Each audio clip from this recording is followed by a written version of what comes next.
Good morning, ladies and gentlemen of the press, and welcome to this press briefing with His Excellency the Governor, Mr. Andy Pearce. As usual with these press briefings, we're going to open with a short statement from His Excellency, and then we open the floor to you to ask whatever questions you may like.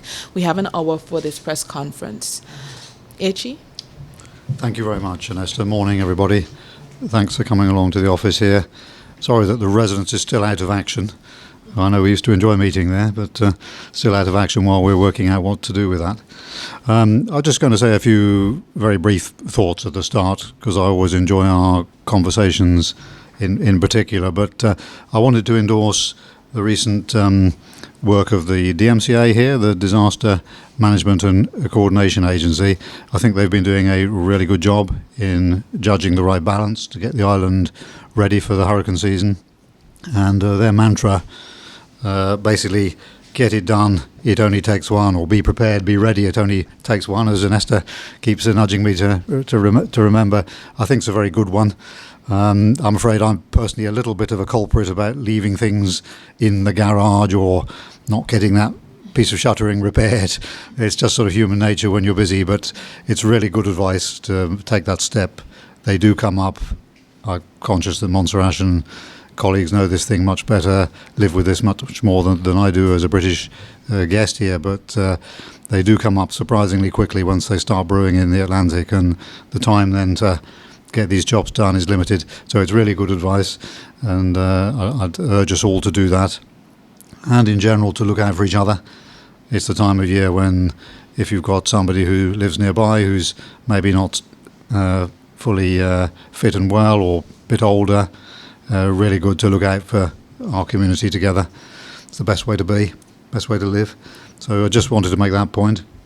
And I believe the Premier in his press conference a week or so ago made an announcement about the government's move to promote hybrid and electric vehicles on the island. And obviously that's primarily a decision for the Montserrat government, if you like, the elected part of the Montserrat government. But I think it's a really very, very good initiative, has my personal full support, and I know it has the British government's strong support. Anything we can do together collectively to stave off the impact of climate change and to control it and create a new environment which is sustainable in itself is fantastic.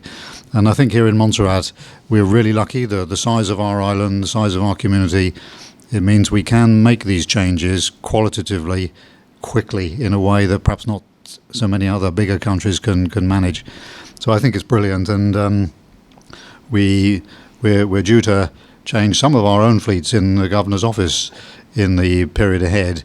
Some of our own vehicles, we can't obviously change them all at once. That's not good value for money, but we change them little by little. And we are due our next car that we're due to buy to support an officer who's coming to reinforce us actually in a week or so's time. And we'll put out a little note about him. But we're going to make that car a green car, take advantage of the super discounts that have been declared. And we think it's a really good idea. So very much want to support that. Most recently, on the environmental side, I know we often talk about the environment, and I'm a great fan of that. We were conscious that at the weekend, I think some vehicles were seen driving on beaches in Montserrat, in particular the Isles Bay beach. I know our beaches are for all of us to enjoy, and everyone has their own particular pleasures.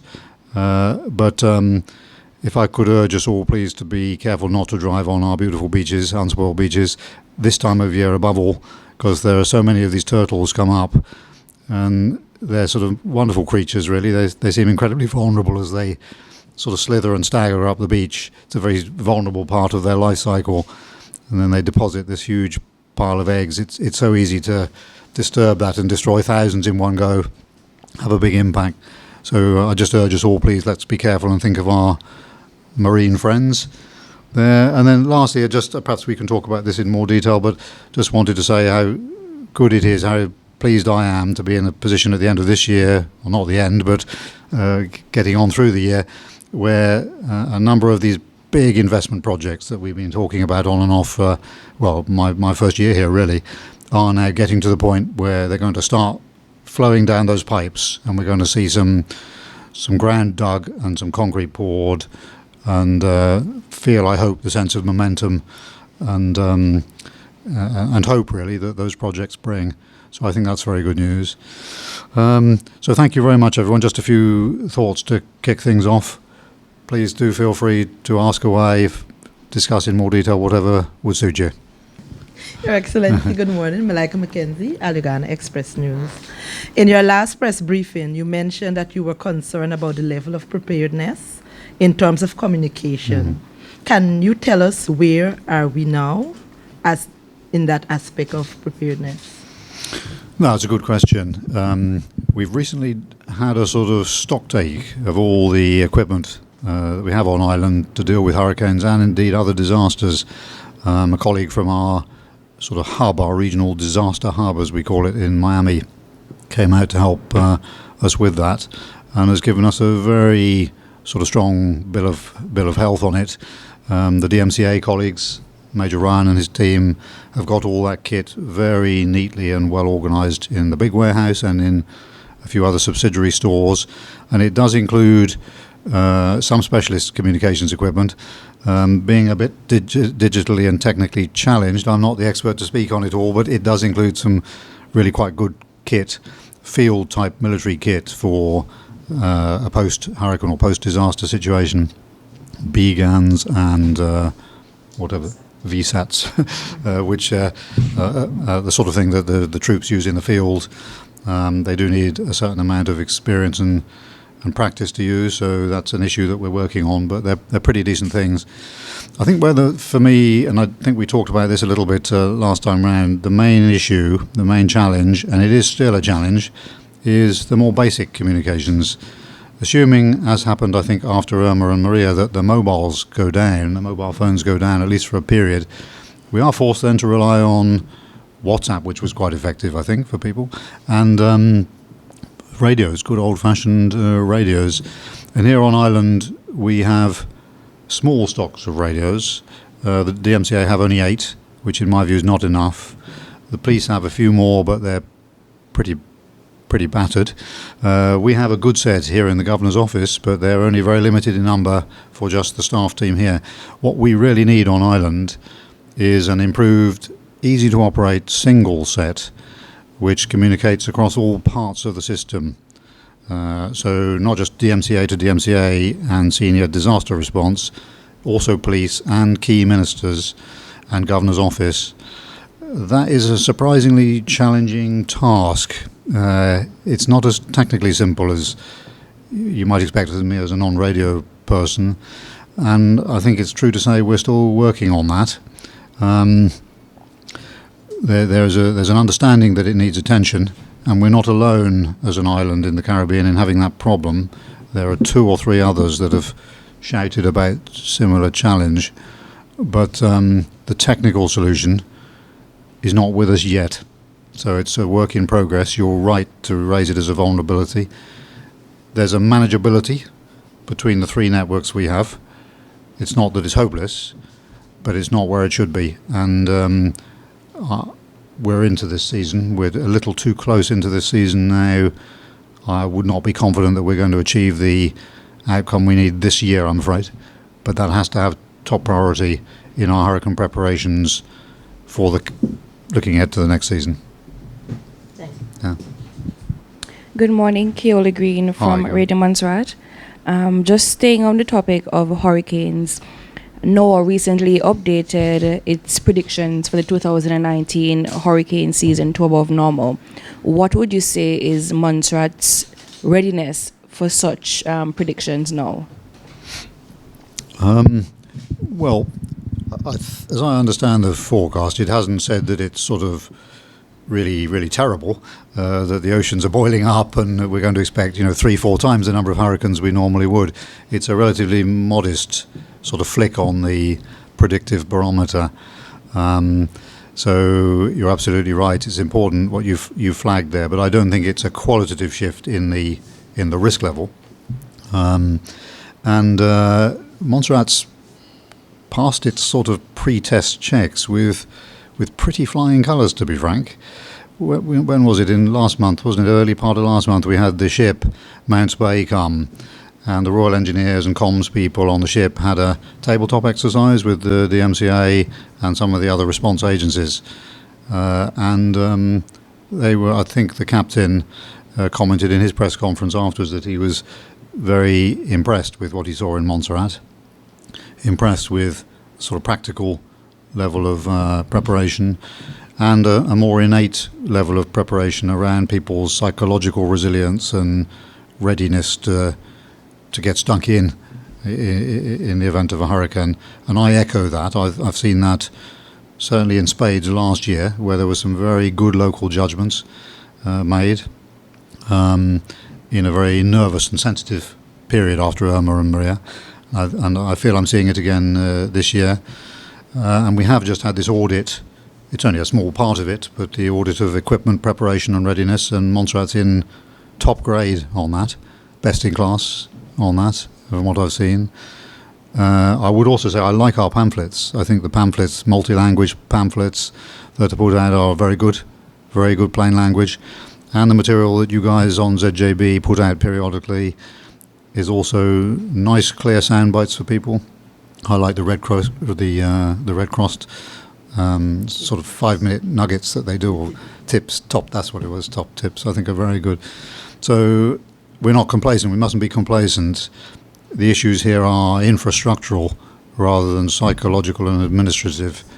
But I would say it doesn't worry me unduly, the ticking up of NOAA's rating. We had a national exercise for hurricane preparedness. I think it was Governor Savage who was here. Oh, right. And they did a nationwide exercise. Can we see something like that happening again?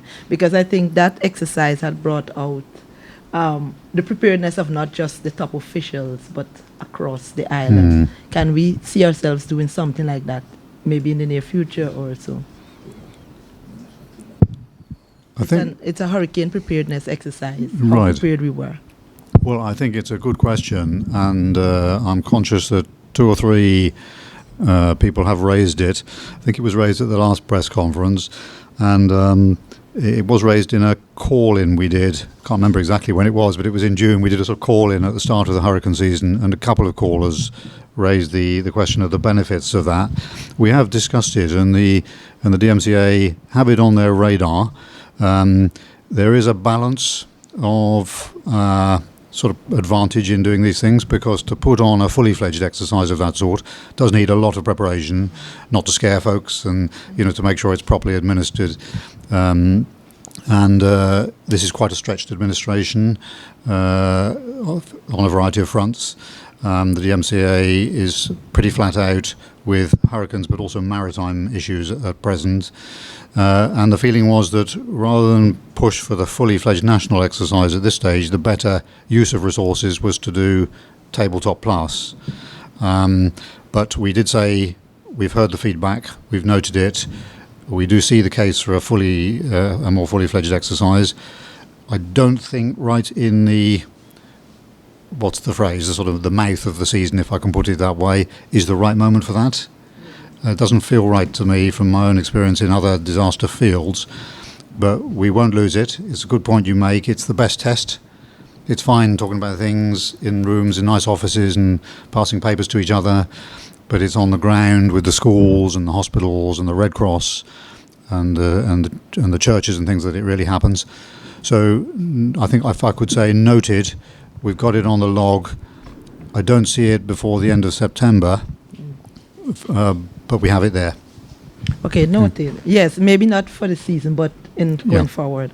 Where are we with the media in terms of hurricane preparedness? Because as a representative of the media, I've not heard much being told to us in terms of if things happen, what and where we place in that.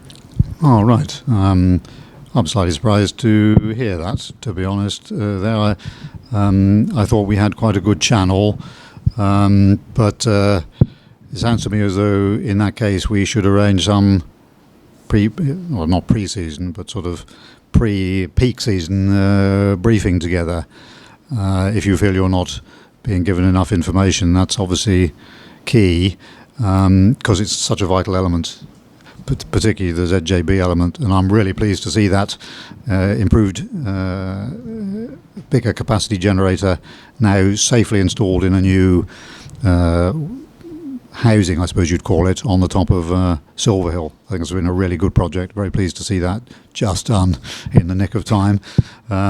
Why don't we take an action on that? If you're not feeling fully informed, why don't we have a sort of DMCA lead team with collective Montserrat media briefing on hurricane preparedness, main principles, involvement of ZJB in particular in plans in the coming, ideally before the end of August, I would say. Can we take that? And that's an action, because there was a media group. I don't know whatever. The media group is based within the DMCA. It's part of their plan, I believe, and I believe the information outreach officer is the chair of that particular group, with the director of GIU being the second in command of that. But we can take that forward. Okay. Because the governor office was involved? Yeah, so I would have been higher up, but they have reformed the rules and how the group is formed over the last year. So I am no longer within that head/deputy position. So I would sit below the director's position, offering support. Sounds as though we could usefully bring that together, because to be honest, with that sort of aspect of disasters, more inside is always better. More communication, more together in the tent, as it were, is better. Always these things fall down when there are sort of silos. But the function of that group is mainly to, in the event of like a disaster, you'd get all the media together and you'd have coordinated messages coming out from within the DMCA, from within the Office of the Premier, from the Governor's Office, and that information would go out to the media at the same time. So all messages coming across would be uniform and from one place. So that's the function of it. And also in the situation where something really disastrous might happen, the group is also responsible for sort of corralling international media that might come in. So there are certain, there are functions that the group should manage, but, things like the international media, we haven't had to deal with that yet, thankfully. There's nothing terrible has happened, but the group does exist.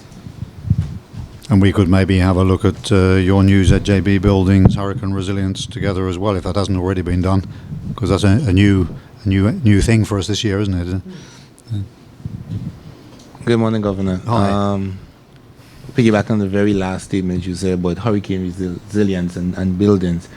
Has any of the buildings within the government headquarters and other government buildings checked and vetted to make sure that they are hurricane resilient? And I know that there's a lot of T120, I believe, buildings within the secondary school and other government institutions, of course, and there is the whole situation of the housing situation in Lookout.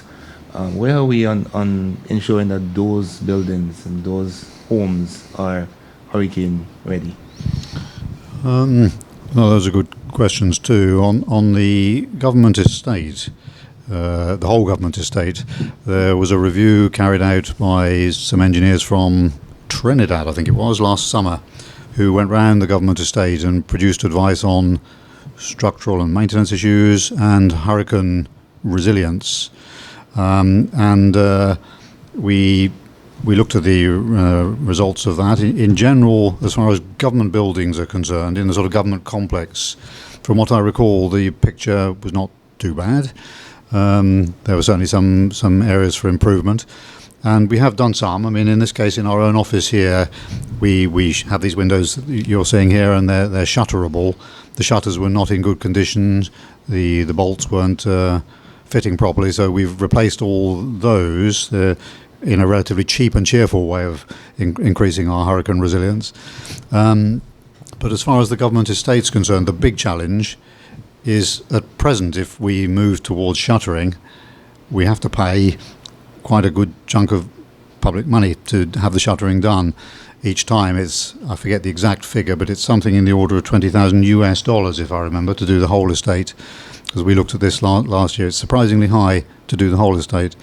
And this, I think, is very unsatisfactory because it acts as a sort of lever against making a proper preparatory move for your estate. You're always conscious of the money there, and rather than deciding purely untrammeled on the practical question of when to shutter. So we have looked at the costings of moving to fixed shuttering that you can put in place almost at the press of a button with no major sort of cost factor involved. That is quite an investment, and at the moment we couldn't give that a priority above things like the school and the hospital, which I guess we may come on to a little later in our chat this morning, but we couldn't give it a priority above those. But as soon as we get into a position where we can give that priority, I would strongly support that. It doesn't feel good to me. I remember the discussions around Hurricane Isaac, I think it was, last September, and I found it quite frustrating as a new governor here, having to take into account the outlay of $20,000 US dollars, not our own dollars here, to protect properly our government buildings. I didn't feel comfortable. So I think it's a good point you make. On the housing stock here, it's a complicated question, that, and I think I would need really advice from the housing folks, so Minister Hogan and Minister Lewis. I don't feel qualified to comment, to be honest, on the structural integrity, but at just a very sort of general, non-expert level, as a governor who's asked around about our infrastructure, the general picture on Montserrat is better than average in the Caribbean. We have some very solid housing stock built in the wake of Hugo. So we did our building back, in a sense, after a terrible experience the island had with Hugo. And some of our housing stock then is in very good state. It's solid concrete housing with inbuilt safe keeps or shelter rooms inside the properties. Those, in the main, to be frank, are properties that are owned by the wealthier folks in our community. But they are nonetheless, they give us a solid backbone of housing. In general, down towards the southern half of the island. Here up in the north, it's particularly those two substantial estates in Davy Hill and Lookout, where the quality of hurricane resilience is visibly patchy. Let's be frank about it. I've gone round several times with visitors, and the Premier and colleagues have taken me round, and you can see that it is visibly patchy. There isn't an immediate magic wand solution. Some of those people who live in the more exposed houses clearly would have to go into a shelter if we were facing a really bad storm. But little by little we're trying to improve things, and I think there's a good learning experience with 4 sort of super resilient houses that were completed, when was it? May, I think. Roughly May, which have now had people move into them. They maybe don't look the prettiest houses, but I'm told the basic structure is solid, and there are some lessons to be learned from those as well about a new generation of resilient housing. So not a complete answer, but does that help, Dwight? It's satisfactory. Thanks so much, Governor. Piggybacking on the question that Malika would have asked relating to the involvement of the media, I wanted to sort of twist it and ask, is there, and from your knowledge, best of your knowledge, is there a contingency plan in terms of the ministries?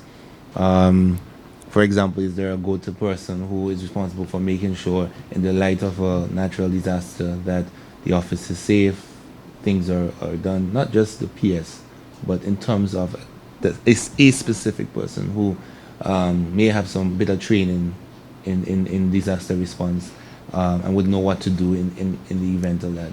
Do you have any knowledge on that? You're thinking particularly a sort of wind type of disaster rather than maritime or volcanic? I'm talking natural disasters, hurricanes, storms, those kinds winds of and that, yeah. Well, my understanding is that the formal agreement, is that after a sort of declared hurricane, Cat 1 and up actually, officially it's for the DMZA the following morning to give us the all clear, usually via our ZJB colleagues. And what they aim to do we did practice this after Isaac, and I think we recognised that was one area which does need a little more work. I felt it did, in frankness. But they go out early-ish in the morning, as early as it's practical, after the storm, because Isaac was an overnighter. In the end, it fizzled out, but it was an overnighter. They go out and do the recce. They look, first of all, at the basic infrastructure, and then if buildings were visibly damaged, it would be for that team with our MDF and police support to make the first basic checks of any buildings, government buildings, which are visibly structurally affected. So as far as I'm aware, it isn't for a PS, Permanent Secretary, or any other individual. Certainly in all cases apart from Public Works, I'd have to check on Public Works, that isn't the case for them to make that call. And from my own experience, I haven't been in these hurricane things, but in other areas, from my own experience, I think that is right. I think those judgments need to be made by a separate body which has responsibility and can call on expertise. That's certainly the way the British Foreign Office does it with Foreign Office properties. There's first of all, if you like, a non-expert visual assessment. If it looks very serious, then experts are called in, typically in seismic issues, to look. And that is the plan. That was the announced plan before Isaac. But in frankness, I think, I understand it, people in Montserrat are independent-minded. You're a sort of self-reliant community. And people said, well, we're not waiting for the all-clear after that tiny little rain shower. And so everyone was out on the roads anyway, which I hadn't expected. So that was a lesson after Isaac, which we need to factor in. Isaac or Omar? It was Isaac in September, and it fiddled out into nothing, didn't it? Do you remember? It was Isaac last year. Oh, okay. It was coming at us as a Cat 3, and then it did something, and it just evaporated, didn't it? Oh, Pretty right, much. right. Sort of changing the subject a little bit, Governor. For the last couple... Just before we close off the hurricane topic, looking back on 2017, where there were a number of OTs were struck one after the other, how prepared is the UK to deal with a similar situation? The double hit. Yeah, effectively, that is, yeah. Well, that's a very fair question, and I know you and colleagues asked the captain of Mounts Bay several times about that when he was here last month, wasn't it? Early July. And I think I would sort of reiterate his answer really is that the British government is in a better place than it was with Irma and Maria.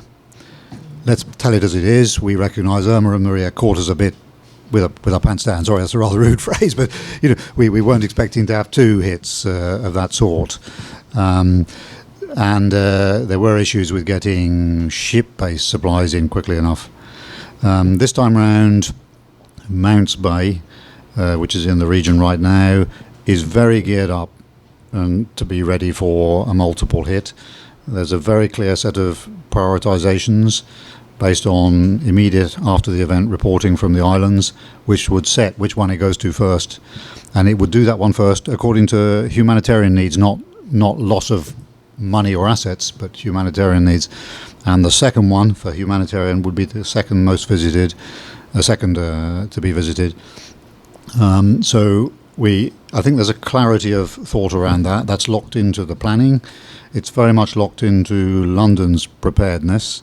And there are now call-down contracts, so that if it's of such a scale that Mounts Bay can't deliver quickly to, the two most affected, then there are a series of call-down contracts, including with some US and Canada-based companies, to very rapidly supplement the support.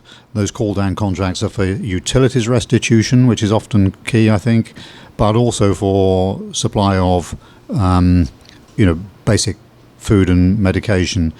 And DFID play a big part in that as well once you are in the realm of a formally declared disaster. So I don't think any of us say it's going to be a perfect response in the event that you were to have a double hit again. Life isn't like that, and I'm afraid the nature of natural disasters, they're always going to be messy. You have to live with an element of that, but there is much better preparedness than there was for Irma and Maria.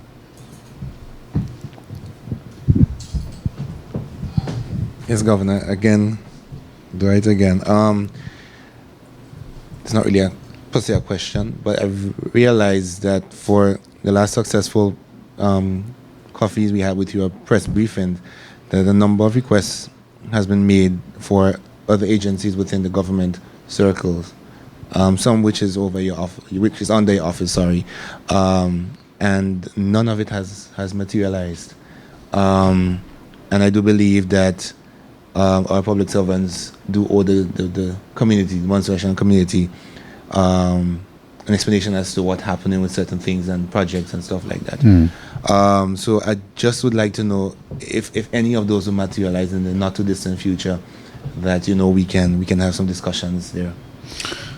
Good questions. We were going to do public service reform, weren't we? If I remember. And that we were was going to do, one of and we were going to do policing and.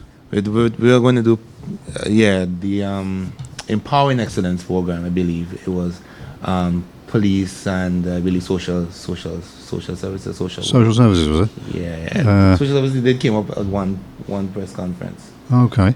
Yeah. Right. I confess I can't quite recall the social services, but I do recall the police and the maritime capability and the Empowering Excellence.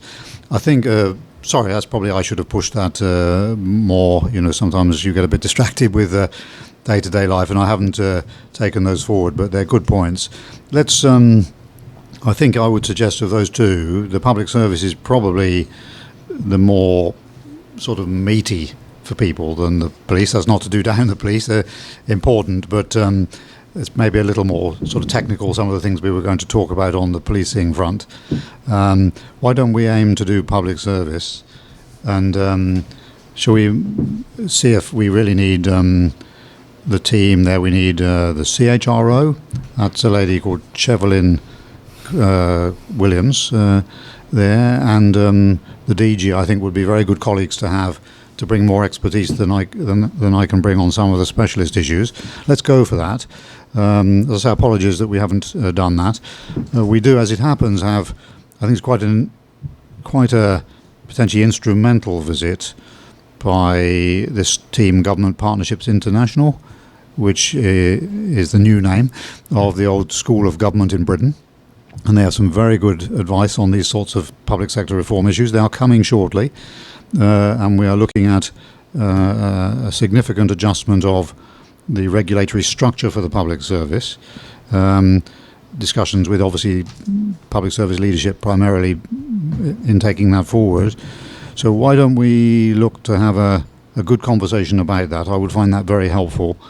And I would like to include in it some of the issues around the public ethics bodies in Montserrat. I think those are quite challenging. Now I've been here a year or more, I can see those are a particularly challenging area. Let's put those down. Can you keep us on our toes so we don't lose it off the agenda in the busyness of life? And let's see, I'm always nervous of suggesting things for September because you don't want to tempt the gods of the weather, do you? But shall we aim for that being our next sort of thematic discussion? Mm-hmm. Thanks for raising that. And staying on that, we also had discussed, I don't remember if it was in a setting as this or if it was in a one-on-one, we discussed having some technicians come in and provide a little bit broader information on some of the things that we discuss in here, because you would have information as given to you, but coming from the technician it may have a little bit more weight. Are we still looking to do that? I think that was during our one-on-one, Malaika. Was it? When we spoke about having technicians at the press conferences. That was in the one-on-one. Some sort of subject experts, as it were. Yeah, based on what exactly we are going to speak about.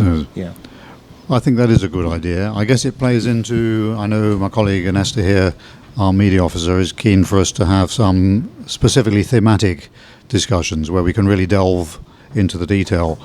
Why don't we agree that approach? I think that's a good approach. Don't have to do it every time, but some would be good. I think the public service reform issues would lend themselves well to that. So let's stick that one on. And I think in a way, I don't want to tempt fate, but I think September would work well for environment for various reasons. I'd welcome a good discussion with some experts present on environment. That may mean that the public sector reform stuff, because we can't have these too frequently, but we might point more maybe towards October. Shall we look at that sort of cycle? Well, Governor, at present, I only brought it up because I recognize that we haven't done it, but it's not really a pressing matter at present. Yeah. I know for a fact that environment is. If officials from the environment department have gone off, and I know personally 2 recent conferences in Guadeloupe, I believe. And maybe some light could be shared. I know one of the conferences was Birds International, and there was another OECS conference there. Maybe some information could be shared on that. I think that would be good. That does point, I think, to sort of a gap in September being good for that, because August is always a tricky month with lots of holidays and things. Right. And there would be a number of good reasons, I think, in September. And the RSPB, is it 3-year survey? The results should be beginning to filter out by then. Why don't we aim for September for environment? Your Excellency, MSS. The school. Montserrat Secondary School.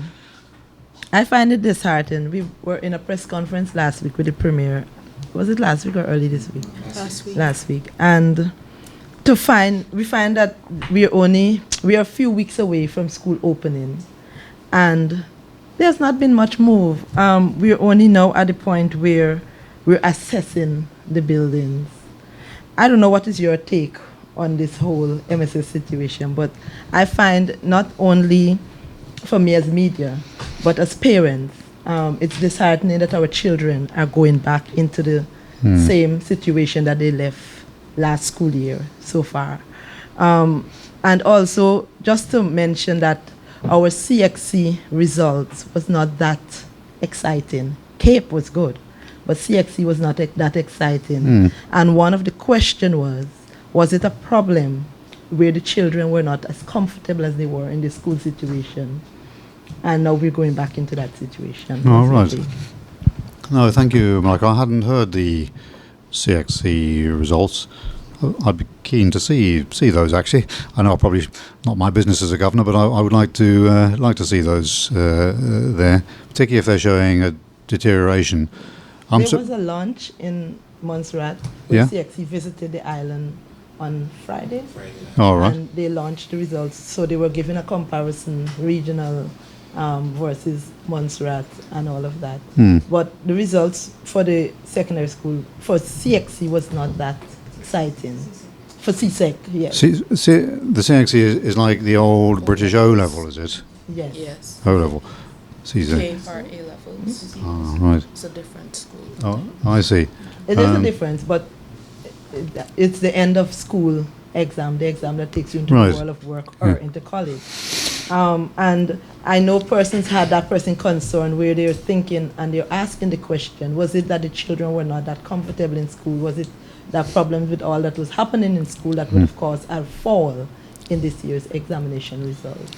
Well, it's a very fair question. I don't honestly know the answer to that, but I absolutely agree that, young people are the key for us all, aren't they, as whether we're parents or whatever our particular situation.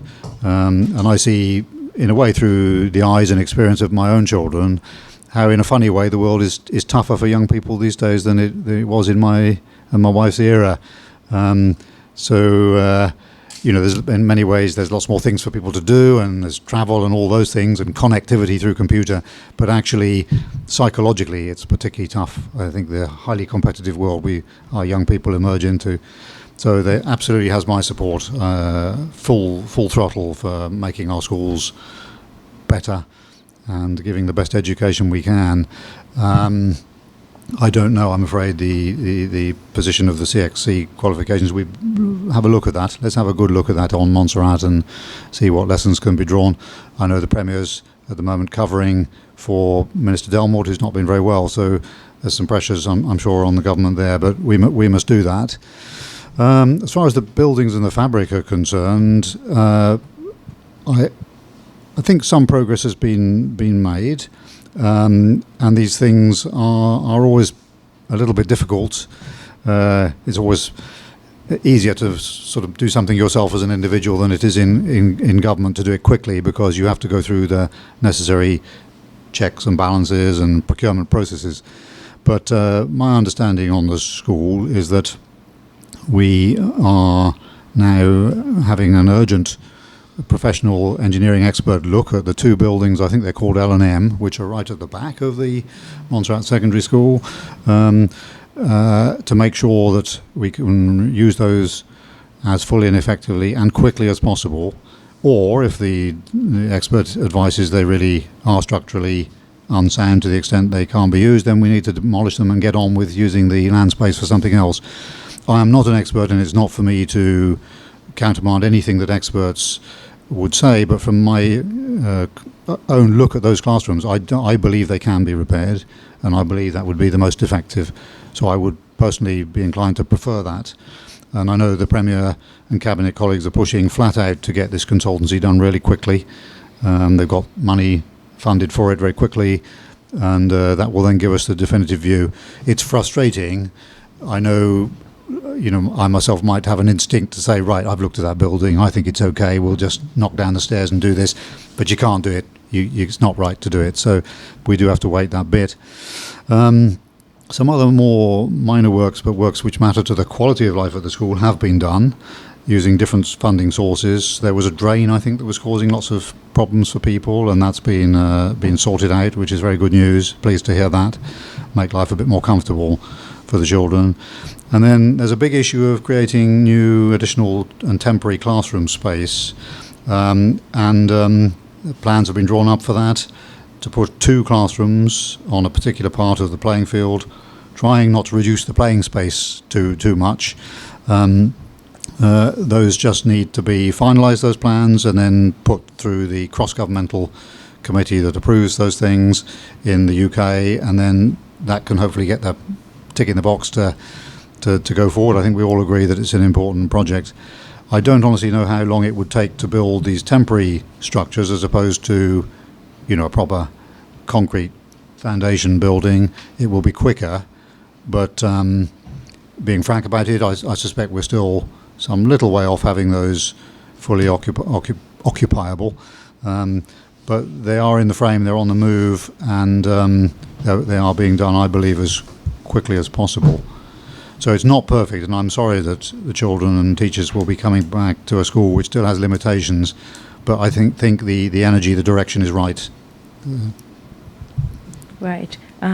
Going back to your briefing in regards to the environment and turtle season, yes. Noting that we're in the peak of the turtle season, outside of reminding persons of the law, what can you, as the governor, do to ensure that persons pay the respect to the season and to the beaches themselves? Well, law is one thing, and from a quick look with colleagues at the laws on Montserrat in this area, it's quite complex, actually, the law here, and I'm not sure it necessarily gives us the full handle that we would ideally like to stop certain activities that put turtles at risk. But the key thing is collective understanding and a sense of collective responsibility, and that doesn't really come from law. It comes from another aspect of human nature. It comes from a recognition that we're all on this tiny planet and we're all on this tiny rock here in the Caribbean ourselves. And if we do things that destroy animals or plant life around us, we all will bear the brunt of that for generations to come, and our children will. So it's building a sense of common responsibility around it. I'd much rather do it that way, and I think from what I see here in Montserrat, people do love nature. They love the unspoilt environment. That's partly why Montserratans have chosen to stay on here in quite difficult situation after the volcano. It's people who've made a conscious lifestyle choice for this rather than for London or LA or something. Personally, I absolutely go with that. It's my lifestyle choice too. I prefer it, and so I would really ask us all collectively to help it comes down to that. It comes down to resisting that instinct that you might have as a young boy racer, to use probably a politically incorrect term, to drive onto a nice piece of beach. Resist that. Go and do it down the Bellum Valley on a sandy track there, and then come and look at those lovely turtles and the pelicans diving off Isles Bay or Buncombe beaches. I was down with my wife the other evening on Isles Bay and saw an incredible flying fish flying about 20-30 metres just off the coast there, something I've never seen in my life. It is fantastic. It's the best asset we have. So I would urge people to feel that sense of responsibility rather than us try to resort too much to heavy laws at this stage here. Governor, changing the subject again. Yes. I have a question. I'm reliably informed that scholarships, the choosing of scholarships, nationals going off to study, goes before cabinet. Can you say why and not a scholarship board or scholarship committee? Why to the politicians? Well, I think you probably need to address that more to government minister colleagues than me, to be honest, because that's not really a governor's area. But what cabinet does is it approves the sort of priority rankings of subjects, so that it picks a series of subjects which it thinks are really crucial for Montserrat and gives them a priority ranking. For example, in this year's marine engineering came really high. Marine engineering, I think it's called, all that branch, because we really need marine engineers, our own marine engineers, to run the Helicona Star patrol boat. So Cabinet takes a view on the sort of prioritisation by subject. Issues like medicine versus, I don't know, Right. whatever it is, nursing or something. So they take that view. But my understanding is that there is a subcommittee that then looks at the specific scholarship applications, and that is chaired by the HR team, I think. Oh, so cabinet does not specifically choose by name; they just choose a priority list. They set the subject priorities. Okay, good. That's what I need to clear. Finally, from me on the issue of HR, there has been some issues with HR. Recently, I was told that there's some issues with leave, and some people been racking up some very high numbers of leave across the public service, Right. and had to be sent off on leave. Some person said that should not have happened. Is there any views on that? Well, I'm afraid, Dwight, I'm unsighted on that. I don't know the answer to that question.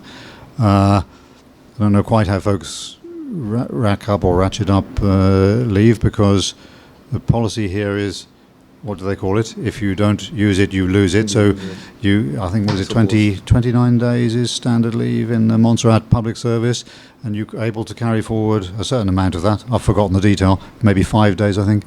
Is it 10? Is it? But you can't carry on, build up 30 days a year for 10 years or something. So I'm not quite the truth is I don't know the facts behind that. But the use it or lose it policy is a very good one.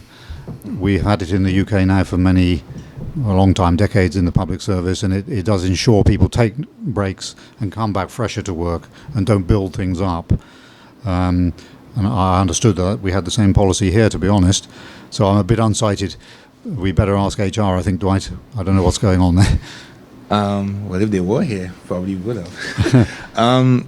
Staying on the subject of HR, recently, my platform, DS Media, with some help from some other media platforms, she's not going to say, we were basically conducting a survey, research to find out quality of life on Montserrat, in terms of the economic climate and stuff like that, and how it affects the ordinary man.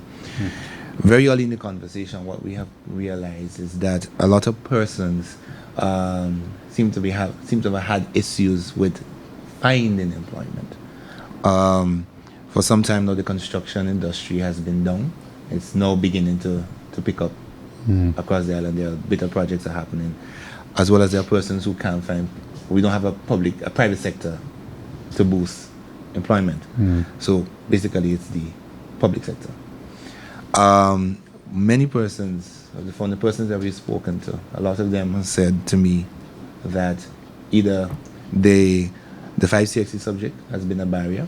The what? Sorry, I didn't quite hear. 5 CXC. C6 subject, a CXC subject has Right. been a barrier. It's a standard entry in the government of Montserrat. One particular young lady had 4 and was told that she's not qualified, even though she has short courses, certificates in short courses. Another young man who had all of the requirements on more than 3 occasions, and he said to me, on more than 3 occasions, his files at HR completely disappeared, which means that you have to go back to his home country, Jamaica, to get the certificates either reprinted and notarized and sent back, which of course is very costly. And another, from the top of my head, another young lady has been told on many, many occasions, and has reached a point of frustration that she left the island, as a matter of fact, that she was basically told by an HR official that she would never work in the government of Montserrat. I find those very alarming and very concerning that this is happening, and I want to know what actions can be taken to remedy the situation. And let me just say that some of these issues are not under the current HR head. Some of these issues date back to sometime 10 years, 15 years ago, and as recent as 2016, 2017. So I would like to know what actions your office, being over the Office of the Deputy Governor, can do to fix these situations in the immediate. Well, right, I mean, that's a very fair question, but I just don't have enough factual information to be able to answer that sensibly. I'm afraid we need to take that one away, I think, and come back. Otherwise, I'll just be giving you guff. To be honest, you don't want that. I don't know the answer to those questions. I mean, like any public service, what I would just add is, like any public service, you have to have minimum entry qualifications. Those are usually set at the sort of 5.0 level type level, at the sort of administrative and clerical end. In the UK, they've been drifting up because of the general drift upwards in levels and numbers of qualifications. I'd need to check here what the exact minimum threshold is, but I think it's in all of our interests to maintain a certain sort of base level, because we can't obviously take time individually to research every conceivable sort of borderline case. That's not to say we should be inflexible or unkind, but if you set a regulation in public governance, you do have to follow it. That's the key thing. Why don't we take that one away? I mean, I need to discuss it, I think, in all frankness, with the DG and Chevlin, the CHRO, Chief Human Resource person. So would you like me to send you some of the information I have? That would be helpful, I think, yeah, if you could. Then it gives us something to work on, doesn't it? If I could suggest, though, I'm not being mean here, but don't go back too far, over 10 years ago, because... Yeah, of course of course not. A couple of years is fine, but 10 years is a bit beyond what we can really do something about it. Yeah. Well, in none of the cases I think you could do anything about it. Some of the persons have actually left the island. Those are persons that would have met using social media, not like I've gone out into the community and walk around sort of thing. Just persons I've met in the, using social media platform. So yeah, I'm going to send you the information I have on the subject. Thank you. Your Excellency, my final question, and it's a pleasant one. We have our new DFID representative, Miss Ann Johnson, who is already on island, I believe. And we just want to find out how she's been settling in. Well, we must, for one of our next meetings, she must come along, and you can see. But I think, obviously, I work very closely with her here in this office, and she seems very, very happy to be on Montserrat. I don't want to sort of speak for her, but I know she loves the sea.